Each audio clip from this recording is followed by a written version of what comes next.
নমস্কাৰ সকলোকে আমাৰ চেনেলটোলৈ স্বাগতম জনাইছো। আজিৰ ভিডিঅ'ত আলোচনা কৰিম অনুশীলনী 14.2 কুৱেশ্যন নম্বৰ 3 যিকেইটা আমাৰ প্ৰশ্ন আছে গোটেইকেইটাৰ প্ৰশ্ন আমি সমাধান কৰিম। আৰু যিসকল আমাৰ চেনেলটো ছাবস্ক্ৰাইব কৰা নাই ছাবস্ক্ৰাইব কৰি ল'ব যাতে পৰৱৰ্তী ভিডিঅ' সোনকালে লাভ কৰিব পাৰে।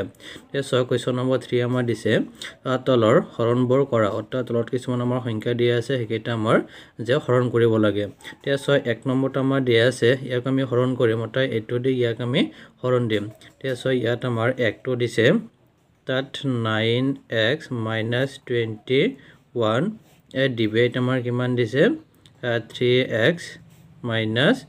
7। এতিয়া তাৰপিছত ইয়াত আমাৰ যে ওপৰৰ যিখিনি আমাৰ সংখ্যা আছে, এতিয়া এই দুটাৰ পৰা আমি তেওঁৰ কমন সংখ্যাটো আমি কি ল'ব পাৰিম। এতিয়া যে ইয়াত আমাৰ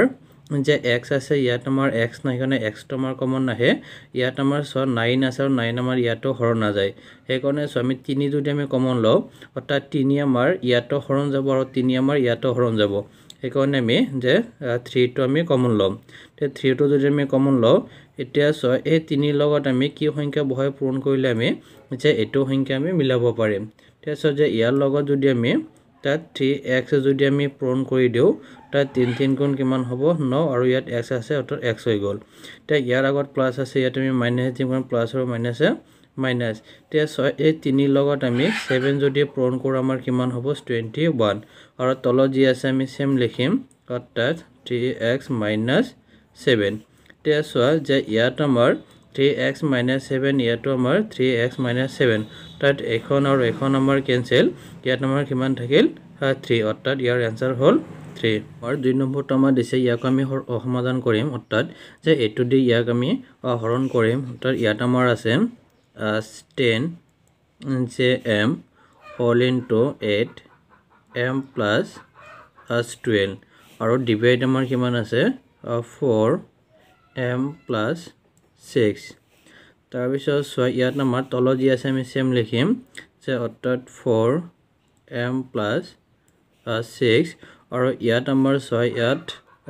10m তো ব্ৰেকেট মানে পূৰণ, অৰ্থাৎ আমি পূৰণ চিন দিম। দুটাৰ পৰা আমাৰ কি কমন আহিব, ইয়াত আমাৰ m আছে, ইয়াত আমাৰ m নাই সেইকাৰণে mটো আমাৰ কমন নাহে। ইয়াত আমাৰ 8 আছে আৰু 8 আমাৰ ইয়াতো হৰণ নাযায়, সেইকাৰণে আমাৰ এইটো কমন নাহে। ইয়াৰ পৰা আমি 2 আমি কমন লওঁ, তাত 2 আমাৰ ইয়াতো হৰণ যাব, 2 আমাৰ ইয়াতো হৰণ যাব, কাৰণ আমি 2 আমি কমন ল'ম। এতিয়া এখন 2ৰ লগত আমি এতিয়া কি পূৰণ কৰিলে আমি এইটো সংখ্যা মিলাব পাৰিম, তাত 2ৰ লগত আমি 4m যদি আমি পূৰণ কৰোঁ আমি 8m পাই যাম। তাৰপিছত প্লাছ এতিয়া সেই 2ৰ লগত আমি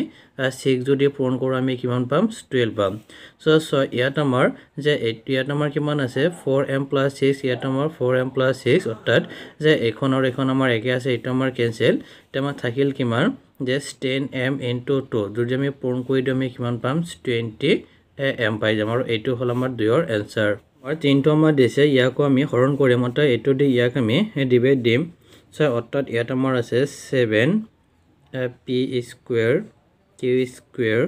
whole into 22p minus 6, divide কিমান আছে p q whole into 121p minus 33। এতিয়া ইয়াৰ পৰা আমি যে ইয়াত আমি কি কৰিম, যে এই দুটাৰ পৰা আমি কমন সংখ্যাটো আমি ল'ম, অৰ্থাৎ ইয়াত আমাৰ আছে যে 7p square q square into, এতিয়া চোৱাচোন সেই দুটাৰ পৰা আমাৰ কমন আমাৰ কি আহিব,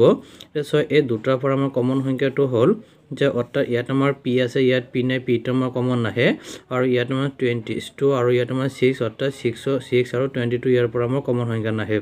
ইয়াৰ পৰা যদি আমি কমনটো লওঁ, তেতিয়া আমাৰ 2 আমাৰ কমন আহিব, অৰ্থাৎ এই 2ৰ লগত আমি 11p যদি আমি পূৰণ কৰি দিওঁ আমি 22p পাই যাম। মাইনাছ এই 2ৰ লগত যদি আমি 3 যদি আমি পূৰণ কৰোঁ তেন্তে আমি কিমান পাম যে 6 পাই যাম। তলত আমাৰ ইয়াত আমাৰ p q টো, তাৰপিছত এইখিনিৰ পৰা আমি কি কমন ল'ব পাৰিম, যে ইয়াৰ পৰা যদি আমি 11 যদি আমি কমন লওঁ, তাই 11 ইয়াতো হৰণ যাব আৰু 11 আমাৰ ইয়াতো হৰণ যাব, সেইকাৰণে আমি যে 11 যদি আমি কমন লওঁ, অৰ্থাৎ সেই 11ৰ লগত আমি যে 11p যদি আমি পূৰণ কৰি দিওঁ আমি কিমান পাম 121p পাই যাম। মাইনাছ এতিয়া সেই 11ৰ লগত আমি 3 যদি আমি পূৰণ কৰোঁ আমি কিমান পাম 33 পাই যাম। তাৰপিছত 11p মাইনাছ 3, ইয়াত আমাৰ 11p মাইনাছ 3, তাত যে এইখন আৰু এইখন আমাৰ কেনসেল এতিয়া ওপৰত আমাৰ কিমান থাকিল চোৱা যে ইয়াত আমাৰ p এটা ইয়াত আমাৰ দুটা অৰ্থাৎ এখন p আৰু এইটো p যদি আমি কটাকটি কৰোঁ আৰু এটা p আমাৰ থাকিব আৰু q ইয়াত আমাৰ এটা আৰু ইয়াত আমাৰ দুটা কটাকটি কৰিলে আৰু q আমাৰ এটা থাকি যাব এতিয়া ওপৰত আমাৰ কিমান থাকিল অৰ্থাৎ যে 7p into q into 2 অৰ্থাৎ 7 2 গুণ কিমান 14 ইয়াত আমাৰ p আৰু q থাকিল অৰ্থাৎ p q আৰু তলত আমাৰ কিমান থাকিল অনলি 11 থাকিল হেতু হ'ব আমাৰ অৰ্থাৎ হেতু হ'ল আমাৰ 3 ৰ এনসাৰ আমাৰ সাইটো আমাৰ দিছে যে ইয়াক আমি যে এইটো সংখ্যা দি ইয়াক আমি হৰণ দিম তাই ইয়াত আমাৰ আছে যে 1 s7 to 9 xy z whole into 3x plus 12 whole into 4y minus 24 আৰু ডিভাইড আমাৰ কিমান আছে যে 19 whole into x plus 4 আমাৰ y minus 6 এসো সো যে তলত আমাৰ যি আছে আমি সেম লিখিম তাত 19 x plus 4 whole into y minus 6 এতিয়া এইখিনি সংখ্যা ছয় ইয়াত আমাৰ এইখিনি সংখ্যা আমি সেম লিখি দিম তা 1 7 to 9 x y z আৰু এটো ব্ৰেকেট মানে পূৰণ বুজাই আমি তেও পূৰণ দিম এতিয়া চোৱা যে এই দুটা সংখ্যাৰ পৰা আমাৰ কি আমাৰ কমন আহিব অৰ্থাৎ 3 আমাৰ চোৱা ইয়াত আমাৰ x আছে ইয়াত আমাৰ x নাই কাৰণে x টো কমন আহে ইয়াত আমাৰ 3 আছে আৰু 3 আমাৰ ইয়াতো হৰণ যাব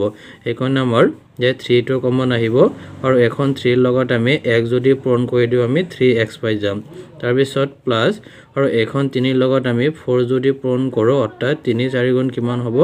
12 আৰু এই দুটাৰ পৰা চোৱাচোন ইয়াত দুটা পৰা কোনটো কমন আহিব ইয়াত আমাৰ y আছে ইয়াত আমাৰ y নাই কাৰণে আমাৰ y টো কমন আহে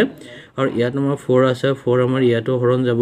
এইকাৰণে আমাৰ 4 টো কমন আহিব সো ইয়াত আমাৰ এই 4 ৰ লগত আমি y যদি পূৰণ কৰো আমি 4y পাই যাম মাইনাস আৰু হে 4 ৰ লগত আমি 6 যদি পূৰণ কৰো অৰ্থাৎ 6.5 গুণ কিমান হ'ব 24 তাৰ পিছত সো ইয়াত আমাৰ থাকিল যে এইখিনি সংখ্যা এটো আমাৰ x plus 4 ইয়াত আমাৰ x plus 4 অৰ্থাৎ যে এইটো আৰু এইটো আমাৰ কেনসেল ইয়াত আমাৰ y minus 6 ইয়াত আমাৰ y minus 6 অৰ্থাৎ এইটো আৰু এইটো আমাৰ কেনসেল আৰু চোৱা যে ইয়াত আমাৰ যে 19 হে 19 আমাৰ এইটো সংখ্যা আৰু এইখিনি সংখ্যা যদি আমি হৰণ দিও তে আমাৰ হৰণ কেইবাৰ যাব যে 91 অৰ্থাৎ তলত আমাৰ একো নাই ওপৰত আমাৰ কিমান থাকিল যে 91 into 91 যে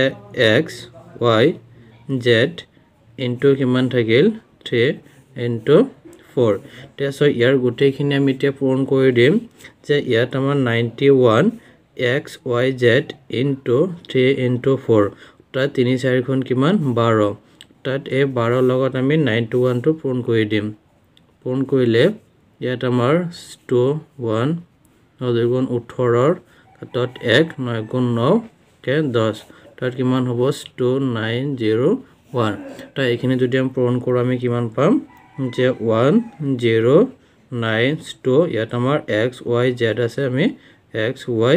z লিখি দিম আৰু এইটো হ'ল আমাৰ 4 এনসাৰ